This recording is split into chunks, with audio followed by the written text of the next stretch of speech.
Gloria a Dios, mis hermanos. Puede ponerse en pie y voy a invitarle a que vaya en su Biblia al libro de Santiago, capítulo 3, versículo 1. Santiago, capítulo 3, versículo 1. Nuestro pastor ahorita anda en una actividad, así que le invitamos, bueno, de hecho manda sus saludos y también le invitamos para que ore por él, para que Dios lo lleve y lo traiga con bien. Así que, pero igual nosotros continuamos, tenemos palabra de Dios, así que vamos a leerla. El título del mensaje es Un problema, una solución. Un problema, una solución. Santiago capítulo 3 versículo, vamos a leer del 1 al 5. Santiago 3 del 1 al 5. Recuerde, Santiago está después de Hebreos, oye, y ahí cerquita de Apocalipsis, pero regrésese, no se vaya muy lejos.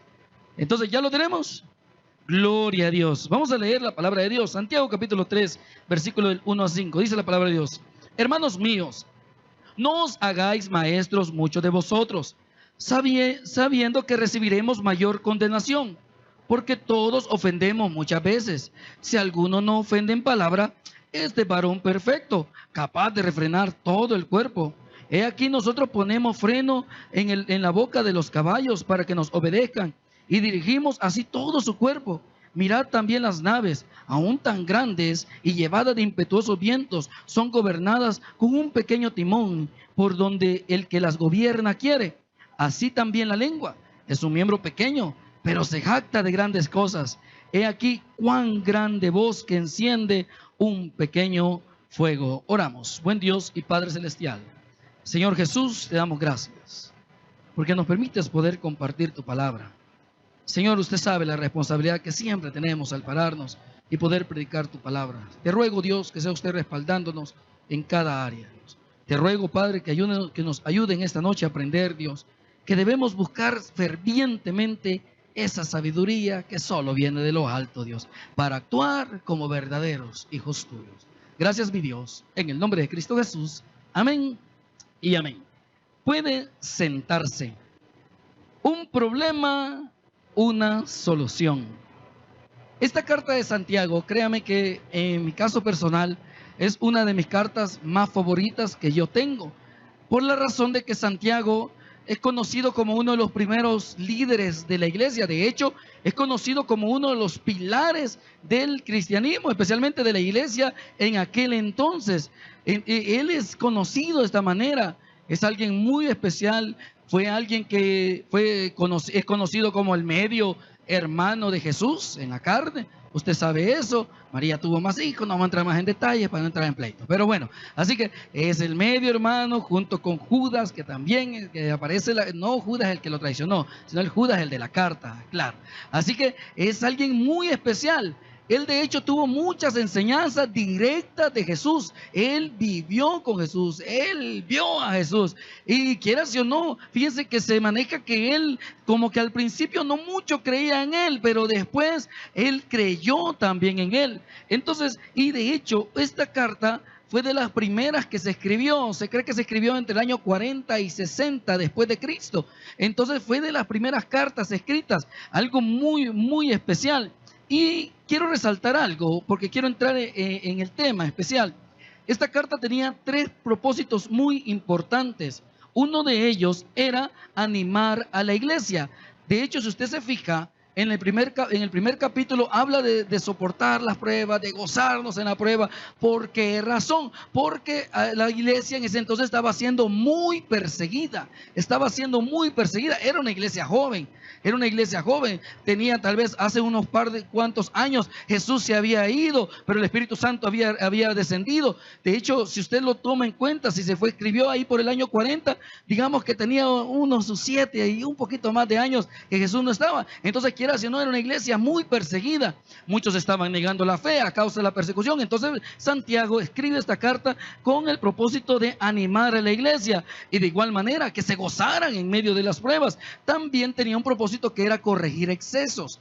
¿Por qué razón? Porque de alguna manera como que se estaban desviando por el camino donde no debían de estar y estaban yéndose a los extremos, tanto en distinciones tal vez sociales como también en cuestiones así también eclesiásticas. De hecho, de eso habla aquí, porque todos querían hacerse maestros, todos querían enseñar, todos querían ser maestros y de alguna manera como que se estaban yendo un poco al extremo. Y el tercer propósito, que es tener sabiduría de lo alto. ¿Sabe por qué razón? Porque de alguna manera el hecho que nosotros busquemos la sabiduría de Dios, la sabiduría de lo alto, es lo que nos va a ayudar a cada uno de nosotros a soportar las pruebas. Pregunto, ¿cuántos hemos estado en pruebas aquí? Creo que la mayoría hemos tenido pruebas, diversas pruebas de todos los colores, tamaños, sabores y todo lo demás. Todos hemos tenido pruebas. Entonces, cuando nosotros estamos bien fundamentados en la roca que es Cristo Jesús, cualquier prueba que venga a nuestra vida la sabemos soportar. Al contrario de hacernos retroceder, nos hace caminar con más pasos firmes. Entonces, por esa razón, Santiago los alienta en ese sentido para que ellos tal vez ignoren ciertas enseñanzas, corrientes de pensamiento que junto con el cristianismo se estaban levantando, para que ellos buscaran la verdadera sabiduría que solo podía venir de Cristo Jesús, que solo podía venir de lo alto a través del Espíritu Santo. Así que ese era el propósito. De hecho, por cierto, esta carta intenta, digamos, es muy conductual. Intenta, digamos, llegar a la conducta del hombre. ¿En qué sentido? Usted bien sabe, a veces cuando uno anda problemado, a veces la conducta de uno cambia. Uno se vuelve más enojado, uno anda más triste, y quiera si o no, y eso a veces lo transmitimos. La gente lo ve. Entonces, de alguna manera, Santiago intenta de que ellos conserven una buena conducta, una buena postura, que pruebas siempre van a haber. Jesús se lo dijo, él lo escuchó de la boca de Jesús. En el mundo tendréis pruebas, le dijo. Así van a tener pruebas. Pero ¿qué les dijo? Confiad. ¿Por qué? Porque él venció al mundo. Mi hermano, eso es lo que él intenta a través de esta carta. ¿Para qué? Para que ellos tengan una buena conducta y sobre todo también para que ellos manténganse, digamos, sus acciones reflejen su fe. Nosotros a través de nuestras acciones reflejamos nuestra fe, a través de lo que hablamos, a través de lo que nosotros, de nuestra forma a través de lo que nosotros vemos. Ya ni se diga a través de lo que compartimos en las redes sociales, hasta eso refleja nuestra fe. Si nosotros andamos compartiendo todo ese tipo de cosas, entonces ¿qué significa? No estamos confiando en Dios. Pero nosotros cuando de repente compartimos cosas positivas, especialmente me refiero a la palabra de Dios, entonces estamos demostrando que tenemos fe. Tal vez la gente puede decir, y vos que no tenés pruebas, hasta para llevarte puedo darle, puede decir uno. Pero ¿sabe qué? Tenemos un Dios que es más grande que nuestros problemas, ¿saben? Eso es lo que Santiago les está diciendo, de que aprendan a confiar en Dios. O sea, mire, en el capítulo 3 habla que una persona comprometida con Dios hace un buen uso de su lengua. Eso es lo que está diciendo en este capítulo en especial, de que una persona que en realidad está bien comprometida con Dios sabe lo que dice, sabe lo que va a decir y tiene cuidado de lo que dice. ¿Por qué razón? Porque busca agradar a Dios, busca engrandecer el reino de los cielos. Mire, Santiago no está hablando, y lo voy a aclarar antes que nos vayamos por otro lado. Santiago no está hablando de la lengua como alguien chambroso, como a veces nosotros manejamos este versículo. Decimos, va a hablar de los chambrosos y todo ese tipo de cosas. No. Santiago exactamente, él no se está refiriendo a eso. ¿Por qué razón? Porque él habla de otras cosas. Santiago habla de las discusiones que a veces surgían entre los creyentes. Entonces, ¿y por qué razón? Todos querían ser maestros, todos creían tener la verdad, y como todos creían tener la verdad, criticaban a aquel que tal vez no conocía mucho, hablaban de más, se ponían a discutir, y a veces entraban en discusiones tan grandes como todos querían ser maestros y todos querían enseñar. ¿Y qué pasaba? Confundían a la gente. Confundían a los más pequeños porque entraban en diversas discusiones. Por eso dice en el versículo 1, hermanos míos, no os hagáis maestros muchos de vosotros. ¿Por qué? Porque habían buenos y malos maestros y a veces entre ellos discutían. Y a veces por cuestiones doctrinales, cuestiones que tal vez, mire, que tal vez lo único que la gente debía saber era conocer de Cristo Jesús. conocer de su amor, conocer de su gracia, conocer que Él murió en la cruz por cada uno de nosotros. Pero ellos querían entrar en tantas profundidades, en tantas cosas. Yo recuerdo cuando entré al colegio de teología, mire, uno se encuentra ahí con todo tipo de gente que tal vez en su primer año y se la lleva de profundos. Obvio, muchos leen y uno, créame, uno a veces se topa con compañeros que hasta lo dejan con la boca abierta a uno. Pero mire, yo algo que aprendí, que aquel que conoce es el que menos habla, fe. Y a la hora que le pregunta, ahí sí sabe qué responder. Pero ¿a qué quiero llegar? Y eso es lo que habla. O sea, habían buenos y malos maestros y entre ellos discutían. O sea, en otras palabras, hay discusiones que no producen nada, sino que al contrario, ¿sabe qué hacen? Dice aquí, mire, dice, sabiendo, siempre en el versículo 1, sabiendo que recibiremos mayor condenación. ¿Por qué razón? Porque de alguna manera aquel que conoce más se le exige. O aquel que pretende, mejor dicho, porque es que ese es el punto. No, el conocer no es malo, se lo aclaro. Conocer de Dios no es malo. El problema que muchas veces pasa, y nosotros lo vemos con los jóvenes, usted bien lo sabe, cuando llegan a la universidad, medio están en el primer año y ya intentan corregir a los papás. Eso no se dice así, eso no se dice, y comienzan, y medio un año llevan, ni siquiera se han graduado, ni saben si lo van a pasar. Pero ¿a qué quiero llegar? O sea, a veces ese es el punto. Que a veces, digamos, personas que en vez de servir para ayudar a otros, ¿qué hacían? Comenzaban a humillar a los más pequeños. O sea, y esto les llevaba a ellos a tener mayor condenación. ¿Por qué razón? Porque de alguna manera somos responsables de lo que decimos. Dicen por ahí que nuestras palabras como que nos amarran. ¿Por qué? Porque es nuestra palabra. Y más que cuando somos hijos de Dios. Dice la palabra de Dios que nuestro hablar, ¿cómo debe de ser? Sí, sí, no, no. Porque dice que además de eso, de mal procede. Yo creo que lee, ¿verdad? Pero que sí. De eso dice la Biblia. O sea, o es sí o es no. O es blanco o es negro. Es como también lo dice en Apocalipsis. O somos fríos o somos calientes, pero no tibios. ¿Por qué? Porque de eso está hablando. Porque a veces nosotros nos volvemos presos de nuestras propias palabras. Dice en el versículo 2. Porque todos ofendemos muchas veces. O sea, mire, de alguna manera cuando uno a veces habla de más, a veces como que por ahí a veces uno comete muchos errores. Dice en el versículo siempre en el 2. Porque todos ofendemos muchas veces. Si alguno ofende en palabra, este varón perfecto, capaz de refrenar todo el cuerpo. Fíjese que, de hecho, estaba leyendo por aquí que especialmente este versículo, Santiago de alguna manera como que lo trata con cierta ironía. ¿Sabe por qué razón? Porque él dice que nadie puede controlar la lengua. Nadie puede, uno quisiera hacerlo. Pero a veces uno, por ahí dice un dicho que dice, no, de hecho un proverbio, mejor dicho, que dice que cuando dice, aun cuando el necio calla, dice, es tomado en cuenta por sabio. Así dice, ¿sabe por qué? Porque a veces nosotros hacemos más escuchando que hablando. Si usted se fija en el capítulo 2, él habla que uno debe de ser tardo para hablar y pronto para escuchar. ¿Por qué? Porque ahí está más la bendición, en saber escuchar. O sea, la lengua es la última parte que de alguna manera se puede poner bajo control. Uno de una u otra manera, por lo general, siempre se mete en problemas. Hablamos algo que no debimos de haber dicho, hicimos un comentario como no debimos de haberlos hecho, y algo de alguna manera siempre nos mete en problemas. De hecho, Santiago ilustra este hecho con 3 ejemplos, que lo vemos en el capítulo 3.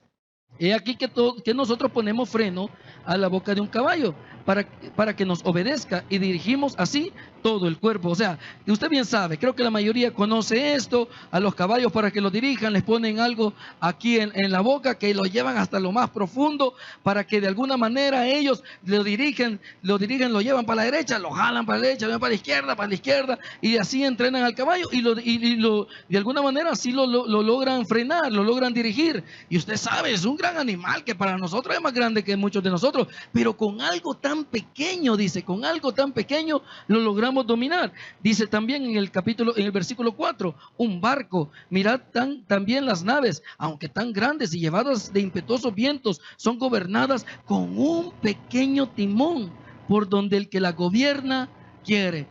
Yo creo que la mayoría hemos visto esas naves, hemos visto los barcos. Y mire, y si ustedes fijan, no cambia la metodología, la misma, un timón tienen todo. Por muy grande que sea un barco, muy grande puede ser, pero ese timón lo lleva ya sea a la diestra o a la siniestra. Él como él lo quiere, ese pequeño timón, o sea, lo domina por donde él quiere. Y dice aquí, habla del fuego, en el versículo 5, dice, así también la lengua es un miembro pequeño. Dice que se jacta de grandes cosas. He aquí cuán grande bosque enciende un pequeño fuego. Creo que ahorita es noticia de todos que hemos visto lo que ha pasado con respecto a ese incendio que había en Australia. Creo que la mayoría lo conocemos. Y me pongo a pensar cómo habrá iniciado eso. Usted bien sabe que, de hecho, en Estados Unidos, los guardabosques, ellos están bien pendientes, no de los incendios, sino de cómo se inician los incendios. ¿Para qué? Para poderlos evitar. Mire, porque algo tan sencillo, algo tan pequeño, puede hacer un incendio enorme como el que se está viendo. Tal vez fue alguien que tiró un cigarro, una fogata mal apagada. Usted bien sabe, tal vez un cerillo, un fósforo tan pequeño, algo tan sencillo. Vea todo el daño que puede hacer. Entonces, de alguna manera, así habla Santiago. Algo tan pequeño, algo tal vez que nosotros a veces, yo no sé cuántos de ustedes se pasan viendo la lengua. Yo recuerdo que uno chiquito le llama la atención ver la lengua, se pone a estarla viendo. Yo pensaba al principio, pensaba que tenía vida propia, fíjate. Ahí pensaba yo, porque uno se pone a estar viendo y como que se mueve. Y a veces me pongo a pensar que tiene vida propia, porque a veces hasta habla más cosas que de las que uno quiere hablar. O sea, pero aquí quiero ver algo tan sencillo, a veces causa tantas cosas, y es lo que Santiago estaba diciendo. A veces pequeños comentarios, ¿sabe qué estaba haciendo? Dividiendo la iglesia. Yo estaba haciendo dividiendo la iglesia, porque estaban metiéndose en problemas doctrinales, que uno conocía, que el otro enseñaba, que el otro era mejor, que el otro había sido criado. Ah, no, que yo estuve a los pies de Jesucristo. Ah, no, pero yo conocí de Pablo. A mí Apolo me enseñó. O sea, se metían en pleitos que en vez de edificar, lo que estaban haciendo estaba destruyendo la obra de Dios. Santiago dice que por esta razón es difícil de domar, por lo poderosa que es. De hecho, Santiago dice que el hombre es capaz de domar muchas cosas, pero dice en el versículo 7, pero dice, porque toda la naturaleza de bestia y de aves y de serpientes y de seres del mar se doma y ha sido domada por la naturaleza humana. O sea, dice, todas las cosas se pueden domar, menos la lengua. Es lo que está diciendo él. Todas las cosas se pueden domar. Usted puede domar un caballo, usted tiene, digamos, su chuchito, y hasta le enseña, aquí tenés que hacerte, y le enseña que ahí debe de hacer, y aprenden, y usted les enseña. Tienen su gato, a veces que uno lo ve así todo, pero también ellos aprenden. Y todo animal, usted le enseña a los animales, bueno, si ha tenido perico, hasta les enseña a decir palabras. O sea, son cosas que todo enseña, pero algo que no se puede domar es la lengua. Y eso es lo que Santiago, él les está diciendo.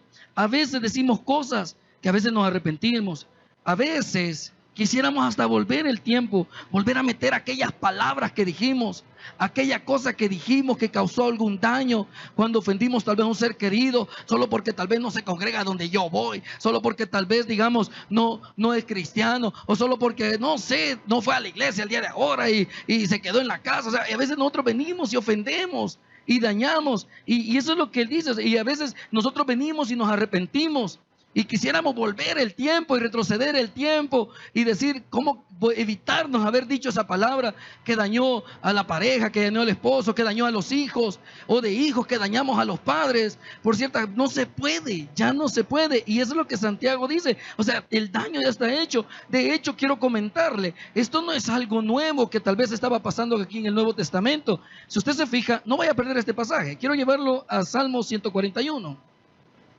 Pero no voy a perder este pasaje porque aquí es donde vamos a estar. Salmo 141. Este no es un problema nuevo, de hecho es un problema muy viejo. Dice Salmo 141 y versículo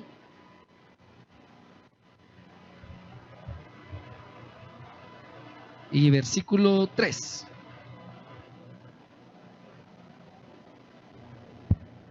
¿Lo tenemos? Dice la palabra de Dios. 141, versículo 3. Pon guarda a mi boca, oh Jehová, guarda la puerta de mis labios. ¿Sabe por qué? Porque no es un problema nuevo. Quiera si o no, son cosas que a veces nosotros vivimos haciendo. Y a veces eso ha sido viejo. Y eso, de hecho, en este caso usted conoce, nosotros creemos, bueno, por fe lo creemos, que los salmos los escribió David. O sea, y él sabía de eso. Él sabía los problemas que había. O sea, a veces, por no ponerle guarda a nuestra boca. Regresémonos a Santiago y vamos al versículo 9. Vea lo que dice aquí. con ella bendecimos al Dios y Padre, y con ella maldecimos a los hombres, que están hechos a la semejanza de Dios. De una misma boca proceden bendición y maldición. Hermanos míos, esto no debe ser así. Fíjense que Santiago, voy a decir esto, Santiago está hablando a los creyentes. ¿Cuántos hijos de Dios vemos acá? Gloria a Dios.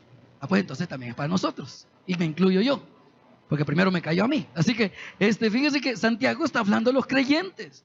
Él está hablando a los creyentes, a los hijos de Dios. Entonces él está hablando a un pueblo conocedor, a un pueblo que ha creído en Jesucristo, y que primero decían, alaban a Dios, pero después están maldiciendo a otros que fueron creados a imagen y semejanza de Dios.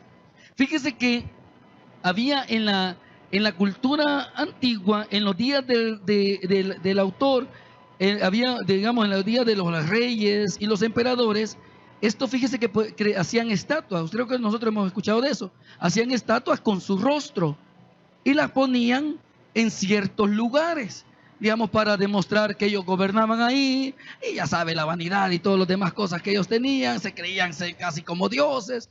Entonces ellos ponían esas estatuas en ciertos lugares. Si alguna persona, digamos, ofendía esa estatua, aunque sea por muy imagen que sea, por muy hecho de piedra, por lo que pudiera haber sido, pero por ser la imagen de un emperador, la imagen del rey, si ellos venían y ofendían esa estatua, y si lo veía un soldado o si les ponían el dedo, por decirlo así, ¿sabe? Era como estar ofendiendo al mismo emperador. Era como estar ofendiendo al mismo rey. Eso es lo que sucedía. Entonces viene Santiago, toma ese mismo ejemplo y él lo pone en este sentido. Dice, porque con ella bendecimos al Dios y Padre, y con ella maldecimos a los hombres que están hechos a la semejanza de Dios. ¿Sabe por qué? Porque a veces ellos, en el caso, se cuidaban más de no ofender una estatua porque peligroso lo veían y estaban ofendiendo al rey, y no se fijaban que lo mismo hacían con la gente que ha sido creada a imagen y semejanza de Dios. Porque así dice la Biblia, que fuimos creados a imagen y semejanza de Dios. O sea que nosotros somos creados a imagen y semejanza de nuestro Dios. Veámoslo de otra manera. O sea que cuando aquello que nosotros decimos, algo de cierto tiene. Cuando decimos, es que no se está metiendo conmigo, se está metiendo con Dios. Eso es cierto. Porque nosotros somos hechos a imagen de Dios. Entonces nosotros somos hijos de Dios. Entonces cuando nosotros, ahora démosle vuelta, así como usted lo dice para usted, lo mismo pasa cuando nosotros ofendemos, dañamos, perjudicamos a alguien. Por pequeño, hablaba con un hermano el día de ahora, a veces nosotros debemos de aprender a amar a los más débiles en la fe, porque usted sabe que aquí en el cristianismo habemos de todas las edades, amén. Y no me refiero a edades físicas, porque yo conozco gente adulta, pero que tal vez en su nivel espiritual es como un niño de 5 años. O sea, pero ¿a qué Dios nos llama? A través de esta palabra, que nosotros debemos de amarlos a ellos igual. Amarlos, ¿por qué? Porque son también hijos de Dios, porque son hechos a imagen de Dios. Y cuando nosotros nos metemos con ellos, estamos metiéndonos con Dios. Por esa razón viene Santiago. Él dice, refrenen su lengua, tengan cuidado, porque muchas veces, y de hecho nuestro Señor Jesucristo, recuerde, Santiago tenía bien claras las enseñanzas de Jesús, él las había escuchado, y él escuchó cuando una vez Jesús dijo, cualquiera que haga tropezar a uno de estos pequeños, dice, es mejor que se amarre una piedra, dice, que se tire al río. ¿Por qué? Porque él cuidaba de lo más pequeño. Entonces Santiago toma esas mismas palabras y él las adapta a ese momento, de que nosotros debemos de cuidar lo que decimos porque dañamos. Por tanto, dice, insultar a una persona hecha en la imagen de Dios es como estar insultando al mismo Dios. Santiago le dice que estaban actuando de una manera hipócrita. Eso lo estaban diciendo. O sea que ustedes se la quieren llevar de que son grandes estudiosos, que son grandes maestros, que conocen de la Biblia, pero están ofendiendo a los demás. Están menospreciando. Recuerde, uno de los propósitos, ¿cuál era? Corregir excesos. Se estaban creyendo mucho. Estaban creciendo, no, es que yo como ya me gradué, ya tengo ya me ordenaron, ya me pusieron hasta mi PIN y todo eso, a uno ya se cree la eminencia. No, eso está diciendo, no, hay que cuidar de los más pequeños. Eso lo está diciendo a ellos. Hay que cuidar de los más pequeños. ¿Por qué? Porque también son hechos hijos de Dios. Porque son hijos de Dios. Entonces, ¿cuál es el antídoto? Recuerde, el tema es un problema, una solución. O sea, ya está el problema. Ese era el problema. Entonces, ¿cuál es el antídoto de esto? ¿Sabe qué? Dice, necesitamos la sabiduría de Dios. En este caso, la sabiduría de lo alto. Dice en el versículo 13, ¿quién es sabio y entendido entre vosotros? Muestre por la buena conducta sus obras en sabia mansedumbre. Fíjese que Santiago hace la diferencia entre uno que tiene la sabiduría divina y otro que no la tiene. Y de hecho, eso es lo que él quiere dar a entender. Digamos, gente que cree que conoce, pero tal vez no tiene la sabiduría de Dios, de lo alto. Y tal vez por esa razón estaban actuando de esa manera. Tal vez por esa razón ellos actuaban así como lo estaban haciendo, porque le faltaba más la sabiduría de Dios, la sabiduría que solo viene de lo alto. Porque a veces nosotros queremos saber, mire, en cuestiones así de cabeza de doctrina, uno se da vuelta por tantas cosas que a la larga lo único que, mire, más importa es que la gente conozca de Cristo Jesús y que Él murió por nosotros, resucitó el tercer día, está sentado a la diestra del Padre. ¿Y sabe qué? Porque es el fundamento de nuestra fe. Ese es el fundamento de nuestra fe. O sea, pero dice que había en Santiago dice que habían de esos tipos de personas que tal vez buscaban más la sabiduría del mundo y no la sabiduría de Dios. Una persona sabia se caracteriza primero por su buena conducta. Es lo que está diciendo. Una persona sabia se caracteriza por su buena conducta. Y eso, mire, va en todo sentido. Aquí en la iglesia, yo creo que aquí en la iglesia todos nos vemos bonitos. Ve al que tiene la par, para que se mira bien. Yo creo que hasta se bañó 2 veces hoy. Porque bañó en la mañana y se bañó antes de venir.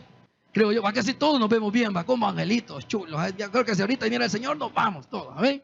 Pero ¿y en el trabajo? Ya no dicen nada. Y en el colegio, los jóvenes. O digamos en la colonia. Más cuando viene la señora y le tira la basura a usted. Y el palo de almendra ni es suyo, pero a usted le cae la basura. O sea, eso está refiriendo. O sea, una persona sabia se caracteriza por buena conducta. Y esto es especialmente al estilo de vida. No es algo religioso. Usted y yo sabemos, la religión nos salva. Salva a Cristo Jesús, amén.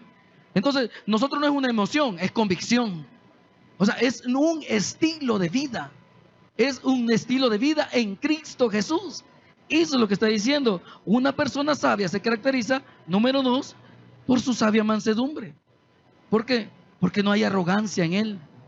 Leíamos ahora un versículo del Salmo que leímos el día de ahora, que dice que a veces nosotros cuando no aceptamos una corrección, estamos como que fuéramos inconversos, estamos actuando.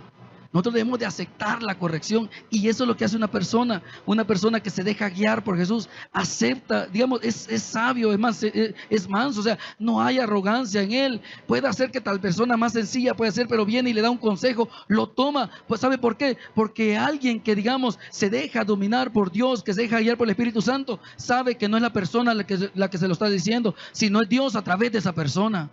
Así que es Dios que le está hablando a través de esa persona. Y por eso dicen eso en el versículo 13. Vamos al versículo 14. Dice, pero si tenéis celos amargos y contención en vuestros corazones, no os jactéis ni mentáis contra la verdad. ¿Por qué razón? Porque ese tipo de conducta no procede de Dios. Recuerde, hace la diferencia entre uno y otro, entre el que tiene la sabiduría de lo alto y el que no la tiene. Dice, cuando nosotros actuamos de esa manera, o sea, no procede de Dios. De hecho, regresando al tema, recuerde, está hablando para los falsos maestros. Los falsos maestros estaban dividiendo la iglesia. Eso es lo que estaban haciendo. Estaban dividiendo la iglesia en temas, en cuestiones que no tenían nada que ver. Eso dividían la iglesia. O sea, ¿saben qué es lo que debían de hacer mejor? Buscar la unidad de la iglesia. Buscar la unidad. Eso es lo que debían de buscar, no andar buscando dividirla, sino que al contrario, nosotros debemos de buscar la unidad. Versículo 15 dice, porque esta sabiduría no es la que desciende de lo alto, oiga aquí, sino terrenal, animal, diabólica. ¿Por qué? Porque divide. La Biblia nos enseña esto. Recuerde, Santiago tenía las enseñanzas claras de Jesús y escuchó una vez cuando Jesús dijo, recuerde, yo he venido para que tengan vida, amén. Pero escuchó también cuando una vez dijo, el enemigo solo viene a matar, hurtar, ¿y qué? Y destruir. Él sabía eso. Entonces por esa razón él dice, no hombre, si nosotros estamos haciendo eso, ¿sabe qué estamos haciendo? Estamos dejándonos dominar por este mundo. Estamos cayendo en los mismos errores que este mundo nos está llevando, las mismas corrientes. Digámoslo de otra manera, a veces nosotros como cristianos, ¿qué tenemos a veces que andar discutiendo cuestión de política? Me pongo a pensar, mire, hay 3 cosas que yo aprendí que uno nunca debe meter a pelear. Uno es política, otro es religión y otro es el deporte. Así que ¿quién es mejor? Mejor no lo digamos así porque es peligroso y me sienta. Así que, ya obvio por qué va. Pero bueno, ¿a qué quiero llegar? ¿Sabe qué? O sea, eso es lo que está diciendo. Son discusiones vanas, que en vez de estar edificando, imagínense que nosotros, cuánta gente tal vez se pudiera sentir mal porque tal vez un pastor o nuestro pastor dijera, mire, yo le voy a tal partido, sabiendo que Dios no nos ha mandado a defender a ningún partido, no, Dios nos ha mandado a hablar de Jesucristo, amén. Eso nos ha mandado. Cuando nosotros vamos a evangelizar y de repente alguien le dice, no, sabemos que a quien está rechazando a Jesús, no a nosotros. Entonces, ¿por qué? Porque nosotros hablamos de Jesús, hablamos de Él. Y sabe que eso ayuda, eso convence. A veces uno se pregunta, ¿por qué yo a mis compañeros de trabajo no los logro convencer? Porque a veces hablamos cosas que no tenemos que hablar. Hablamos de temas que ni deberíamos de tocar. ¿Sabe qué? A Dios nos ha mandado a hablar de las buenas nuevas de Cristo Jesús. A eso nos ha mandado. Por eso Él pone la solución. Dice, o sea, Santiago dice que esa conducta es típica del mundo y de hecho diabólica. ¿Por qué? Porque produce desorden. La única protección verdadera es la sabiduría de Dios. Versículo 17 dice, pero la sabiduría que es de lo alto, y aquí está la clave, es primeramente pura, después pacífica, amable, benigna, llena de misericordia y de buenos frutos, sin incertidumbre ni hipocresía. ¿Sabe qué? ¿Sabe lo que Dios hace a través de Santiago? Nos está impulsando a actuar correctamente. Él nos está llamando a impulsar, a que nosotros actuemos de una manera correcta. Dice la palabra de Dios que a quien sabe hacer lo bueno y no lo hace, se le es tomado en cuenta como pecado. O sea que si nosotros podemos hacerlo, ¿sabe qué? Hágalo. Si usted puede ayudar a alguien, ayúdelo. Recuerde, Santiago corrige los excesos. ¿Sabe por qué razón? Porque los que podían más ya no querían ayudar a los que podían menos. De hecho, a veces él hace una diferencia en el capítulo 2, si no me equivoco, del rico y el pobre. ¿Y sabe por qué? Porque a veces los ricos en ese entonces tenían hasta dobles, triples vestimentas. Y el pobre en ese entonces solo tenía un cambio, una mudada. Y tenía su gran túnica que con esa misma le servía de cobija. Con esa misma, o sea, eso es lo que habla, la diferencia. Él corrige los excesos. Y habla de que nosotros debemos de actuar correctamente. En otras palabras, ¿sabe qué nos está diciendo? Dejémonos guiar por Dios. Déjese guiar por Dios. No, y fíjese que en esto yo aprendí hace poco eso. De que a veces nosotros cometemos el error y decimos, no hombre, haga lo que su corazón dice. Mentira. ¿Sabe la Biblia que dice? ¿Cómo dice que es el corazón? Es engañoso. ¿Va que sí? Y a veces nosotros cometemos ese error. Y decimos, haga lo que su corazón dice. No, si su corazón lo siente, eso es. No, dice que el corazón es engañoso. ¿Sabe qué? Muchas veces vamos a hacer lo que nuestro corazón quiere. No vamos a hacer lo que nuestro corazón quiere, sino lo que Dios quiere para nosotros. Lo digo de esta manera. ¿Cuántos son papás aquí? Usted le da lo que su hijo quiere. Para que no se lo, algunas cosas si puede se las da. Y que desean el corazón del niño, usted se lo da. Pero usted sabe que el niño puede desear algo muy bueno, puede desear algo que para él es muy bueno, pero usted sabe lo que es correcto para él. Así es nuestro Dios. Él sabe lo que es correcto para nosotros. O sea, déjese guiar por Dios. Deje que Él guíe su corazón. Santiago da las características de la verdadera sabiduría. Dice el primero que es pura. Cuando dice que es pura, ¿sabe a qué se refiere? Que es sincera en su obediencia a Dios. Que no anda buscando medias tintas, que no es lo que yo creo, lo que la Biblia dice y lo que yo creo. No, es lo que la Biblia dice que es. Sin ponerle un pedacito más, sin poner una cuarta mano, dice que es pura, o sea, sincera en su obediencia a Dios, sin tener motivos ocultos en su deseo de santidad. Si nosotros queremos más buscar de Dios, sabemos que de alguna manera hay cosas que hay que arreglarlas. Si hay algo que queremos nosotros buscar de Dios, hay que arreglarlo, algunas cosas. Porque si queremos buscarle sinceramente, entonces debemos de entregar aquellas áreas. O sea, ¿sabe qué? Para que otros nos miren. Porque nosotros somos ejemplo para los demás. Dice también que es pacífica. ¿Por qué razón? Porque produce paz. Usted no se ha sentido muchas veces que a veces está a la par de alguien y siente una gran, no sé, paz, tranquilidad a la par de esa persona. No sé, que usted hasta desea hablar más con esa persona. Y me pregunto yo, ¿será que de eso desea la gente tal vez conmigo? Lo desean me pongo a pensar con algunos, menciono los líderes porque son mis compañeros, pues sí. Digo yo, o tal vez no como congregación. Tal vez la gente busca un consejo suyo. O sea, eso es lo que dice que es pacífica, o sea, produce paz. No anda metiendo divisiones, no anda metiendo pleitos. Dice que es amable. En otras palabras, tolerante, no combativa, no anda buscando pelear. Así como de repente hay alguien que de repente le comentan, mira, ¿y vos qué pensás del presidente? Algunos, mire, ya van con la espada desenvainada, con patada, mordida, ruñón de pelo y todo lo demás. O sea, hay gente que así es. En las cosas de Dios nosotros tenemos que ser así. ¿Sabe qué? Debemos de ser, dice, amables, tolerantes, no combativos. Dice que es benigna. ¿Sabe? Esta palabra me gusta porque cuando dice benigna, significa que está dispuesta a aprender. Eso dice, está dispuesta a aprender. Alguien benigno, alguien que está dispuesto a aprender.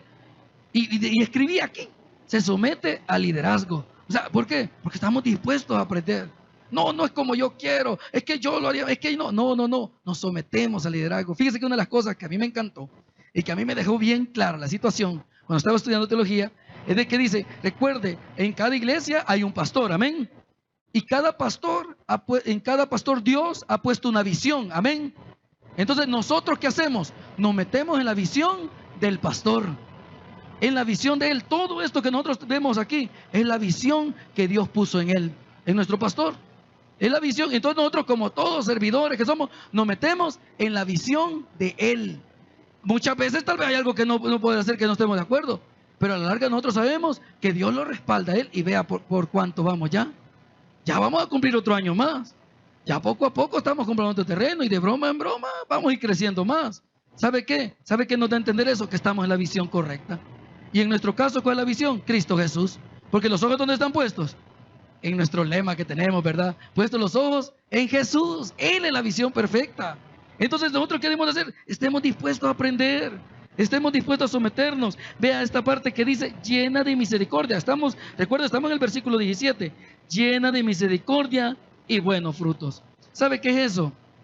Que somos personas, debemos ser personas que nos interesamos por los demás, que nos interesamos por ayudar a los demás, que estamos dispuestos a ayudarlos, o sea, y ponía algo más también, y tal vez es algo que a veces nos cuesta. Ponía aquí, capaz hasta de perdonar.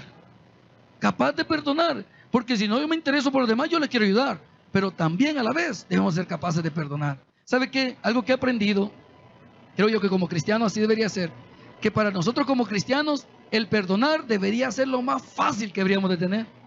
Pero a veces no, fíjese que es más fácil que perdone un inconverso. A veces pasa, no siempre. Pero nosotros como cristianos somos las personas que más fácil debemos de perdonar. A mí me ha pasado a veces un día de esto, recuerdo, tuve una discusión con un servidor y tantas cosas. Pero al día siguiente, ahí está, ¿qué tal? ¿Cómo está? Bien, ahí estábamos hablando y hasta echándonos un café. O sea, así debemos de ser. O sea, no debemos de andar todos resentidos. ¿Sabe qué me pongo a pensar? Y no, aquí nos vemos todos los días, pues digo yo. Y no, aquí nos vamos a seguir congregando, pues. Y no, aquí venimos a buscar de Dios. Entonces, por eso dice, llena de misericordia y buenos frutos. Que nos preocupemos por los demás. Que nos preocupemos por hablarle de Dios a los demás. Que nos preocupemos por enseñar a los demás. Y dice, sin incertidumbre ni hipocresía. ¿Sabe por qué? Porque debemos de estar solo orientados a seguir a Dios. No hay falsedad. No hay doble ánimos. No hay dudas. O sea, por eso dice, sin incertidumbre, sin hipocresía. Mentalícese meterse con Dios. Pero eso es como se produce nada más buscando la sabiduría de lo alto. Es lo que Santiago dice. Es lo que nos habla todo este capítulo. Buscar la sabiduría de lo alto. Buscar más de Dios. Versículo 18. Y el fruto de justicia se siembra en paz para aquellos que hacen la paz. La paz produce la justicia de Dios. Nos dice que nuestra ira no es conforme a la ira de Dios, porque la ira de Dios es santa. Pero la de nosotros no procede la justicia de Dios. Pero cuando nosotros hacemos paz, buscamos la paz, entonces estamos buscando la justicia de Dios. Es lo que sembramos. Recuerde que lo que uno siembra, eso cosecha. Así que si se puede preguntar, mire, ¿por qué me trata mal tal persona? Pregúntese qué ha sembrado en él. ¿Qué está haciendo en él? Conforme actuemos, así seremos llamados. Me pongo a pensar, ¿qué dicen de nosotros? Recuerde, Santiago tenía bien claras las enseñanzas de Jesús. Y él escuchó una vez también, y se lo dijo en su corazón. Él escuchó cuando una vez allá estaban las bienaventuranzas. Y escuchó cuando una vez dijo Jesús, bienaventurados los pacificadores, dijo. Porque ellos serán llamados como hijos de Dios. ¿Por qué? Porque lo enseñan, porque lo reflejan, porque no andan metiendo, digamos, intriga, no andan metiendo sospechas, no andan metiendo cizaña, no. Ellos buscan la paz. De repente hay dos hermanos peleados, vení, vamos a hacer que se hablen, que se tomen una gaseosa juntos, no sé. O sea, a eso se refiere, a buscar la paz. ¿Por qué? Dice, porque cuando nosotros buscamos la paz, cuando nosotros reflejamos la paz, ¿sabe qué? Actuamos como nuestro Padre, que es Cristo Jesús. Porque cuando nosotros actuamos y buscamos la paz, produce la justicia que agrada a Dios. Cuando nosotros buscamos y hacemos la paz, ¿sabe qué hacemos también? Seguimos los pasos de Jesús. Por eso dice, y el fruto de justicia se siembra en paz para con aquellos que hacen la paz. Mi hermano, la decisión es nuestra. La decisión es suya. ¿Qué quiere hacer con su vida? ¿Qué manera usted está reflejando que es un hijo de Dios? Y no solamente aquí en la iglesia. ¿Cómo lo hace en su hogar? ¿Cómo lo hace en su trabajo? ¿Cómo lo hace en su colegio? ¿Cómo lo hace con sus vecinos? Ahí donde, ¿cómo lo está reflejando? Lo que nos enseña Santiago es eso. A veces nosotros debemos de a veces negarnos a nosotros mismos. ¿Por qué? Por agradar a Dios. Porque dice que la palabra de Dios, ya no vivo yo, mas Cristo vive en mí. Y lo que ahora vivo en la carne, lo vivo en la fe del Hijo de Dios, el cual me amó y se entregó por mí. Entonces, si yo tengo eso bien claro, sé que con Cristo yo soy más que vencedor. Si usted lo cree, regale una fuerte ofrenda de palmas a nuestro Señor. El predicador ha terminado su mensaje. Acepta a Jesucristo hoy como tu único y suficiente Salvador personal. Ora conmigo de la siguiente manera. Señor Jesús, yo te recibo hoy como mi único y suficiente Salvador personal. Creo que eres Dios y que resucitaste al tercer día. Me arrepiento. Soy pecador. Perdóname, Señor. Gracias, Padre, por enviar a tu Hijo a morir por mí. Gracias, Jesús, por salvar mi alma hoy. En tu nombre he orado. Amén. Bienvenido a la familia de Dios. Congrégate con nosotros. Estamos ubicados en Final 29 Avenida Norte, número 2931, Ayutuxtepeque. Tabernáculo Bíblico Bautista, Amigo de Israel, Ayutuxtepeque. A cualquier situación, Jesús es la solución.